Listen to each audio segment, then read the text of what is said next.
बिस्मिल्लाहिर्रहमानिर्रहीम। अस्सलाम वालेकुम पाकिस्तानियों। आज अडयाला जेल के अंदर तोशाखाना 2 केस की समाअत हुई है। तोशाखाना केस के अंदर इमरान खान को पहले भी 3 बार सज़ा सुनाई जा चुकी है और बुशरा बीबी साहिबा को एक बार उसमें सज़ा सुनाई गई, बल्कि वो उन्होंने सज़ा का कुछ हिस्सा काटा भी है और इस वक्त वो दरख्वास्त ज़मानत पे रिहा भी हो चुके हैं। आज अडयाला जेल के अंदर तोशाखाना केस की कोई 1.5 घंटा के करीब उसकी आज समाअत हुई है। इमरान खान से आज हमारी बड़ी तफसीली मुलाकात हुई है और आज इमरान खान ने मीडिया से भी वहाँ गुफ्तगू की है। मीडिया बॉक्स के अंदर जो जर्नलिस्ट अडयाला जेल की बीट को कवर करते हैं वो वहाँ मौजूद थे, तो उनसे उनसे भी आज उन्होंने बड़ी तफसीली बात की और आज उन्होंने अदालत से भी गुफ्तगू की है।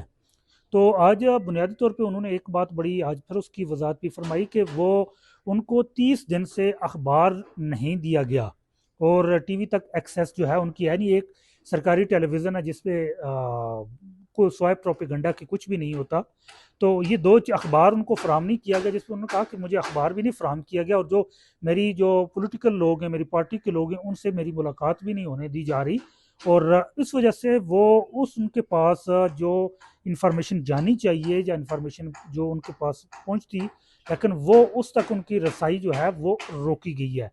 और इस हवाले से उनकी जानब से आज फिर हदायत जारी की गई है कि जो सियासी उनकी पार्टी के जो लोग थे उनकी गुज़िश्ता दिनों मुलाकात नहीं करवाई गई, तो इस पे भी उन्होंने कहा है कि अदालत आलिया से उस हवाले से रजू किया जाए। और आज अखबार और बच्चों से बात के हवाले से भी जो अदालत वहाँ अडयाला जेल के अंदर समाअत कर रही थी उसके सामने भी रखा है। उन्होंने आज उस पर हुक्म भी जारी किया कि खान साहब को जो अखबार है वो फराम किया जाए।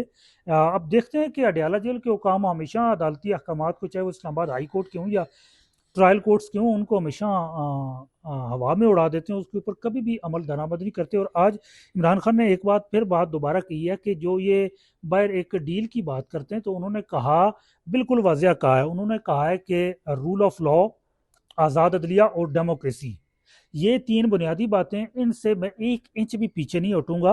और जिनके साथ जिस तरह का इन्होंने मेरे साथ जो सलूक किया है गुज़िश्ता 4 हफ्तों के अंदर, सेल की लाइट बंद कर दी गई, बिल्कुल गटाटोप अंदर सेल के अंदर रखा गया, उनको जो टीवी तक एक्सेस अखबार की रसाई यकीनी नहीं रखी गई, अखबार नहीं फराम किया गया और उनको जो खाना फराम किया गया वो मयारी नहीं था। और उसके अलावा जो उनको वर्जिश के लिए है, 1 3 4 हफ्ते जो है वो उनको वर्जिश का उनको मौका जो उनके लिए मौका है वो नहीं दिया गया। और जो एक बात है पाकिस्तानियों, एक बात याद रखें कि जो इससे पहले डील करने वाले जितने भी लोग हमारे सामने ये मौजूद हैं, उनके लिए दिन के अंदर 40 40 लोग उनसे, उनकी पार्टी के लोग मुलाकात करते थे।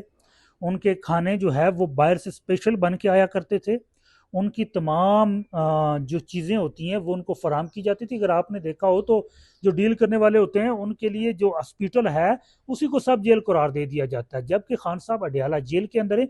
उनके बतौर कैदी जो उनके बुनियादी हकूक थे वो भी उनको फराम नहीं किए गए। उनको आज मैंने अदालत के सामने भी ये बात रखी है कि जो कैदी होता है उसको लाइब्रेरी तक रसाई का बुनियादी हक होता है, वो भी उनको अखबार अखबार तक नहीं, उनके सेल तक नहीं पहुंचाने दी जा रही। मैंने उनके सामने ये बात भी रखी, अगर इनको इंसानी हकूक हैं, ये बुनियादी हकूक हैं, इनके ऊपर अमल दरामद करते हुए ये अगर सोच रहे हैं कि ये इनको अखबार के पैसे पे करने होंगे, तो मैंने वो भी तजवीज़ उनके सामने रखी है कि पैसे भी हम पे कर देते, कम से कम आप इनके बुनियादी हकूक जो है वो उसकी रसाई जो है उनकी फरामी वो यकीनी बनाई जाए। आज उसके अलावा खान साहब ने तमाम तासरात की नफ़ी की है। उन्होंने कहा मैं कौम के लिए आखिरी दम तक खड़ा रहूंगा और मैं 1 इंच अपने मौक़िफ़ से पीछे नहीं हट रहा।